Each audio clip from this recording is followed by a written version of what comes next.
Natatawa ako. Namamasid ako ng mga ng mga small content creator, yung mga sabik sa dollar. Mga sabik sa dollar ba? Yung mga parang ngayon lang sila. Ano yung feeling yung sahod next month, gusto niya masahod na ngayon November. May ganun ba si Mita? Gusto mo yung pag-isahin na lang. Walang ganun, oy. Magkudkud ka muna bago mabuo yung isang buwan mo. Diba pag habang yung trabaho mo dyan sa work mo, dyan sa bahay, siyempre aantayin mo hanggang pagsahod mo. Buuin mo muna yung isang buwan bago sahuran ka. Ganon din dito sa kay Mitoy, oy. Mga sabik lang sumahod ng dollar, oy. Diyos ko. Ala, pinipin na. Mahilig ako mamintas eh. Oo, mahilig. Masanay na kayo sa akin. Mahilig ako mamintas. Oo, mahilig ako mamintas. Oh, inaamin ko, di ba? Prangka ako. Prangka akong tao. Hindi ako nag-imi-imi dyan na plastic sa sa likod. Sabihin ko yung masasabi ko, di ba? Oh, ikaw.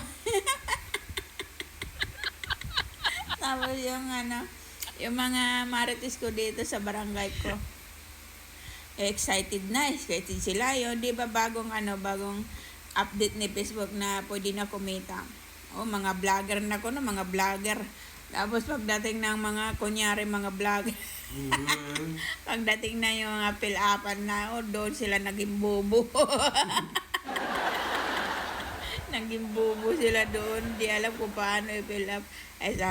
Sabi naman ni isa, ano na lang tayo, yung aliw na lang natin ito, parang na lang natin to.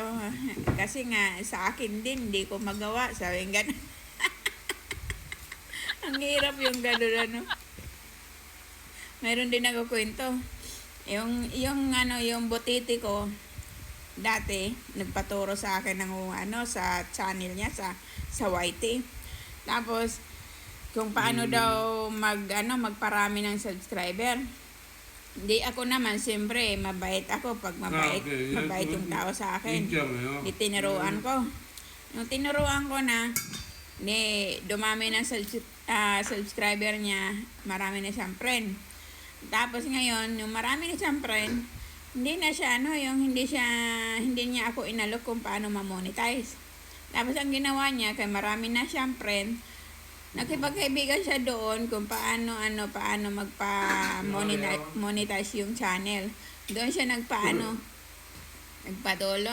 nakipagkabitan na siya doon, kabit-kabit, yung honey-honey, yung mahal-mahal mo nun. Tapos, binalita niya sa akin, sabi niya, monetize na ako eh. Ako lang ang gumawa.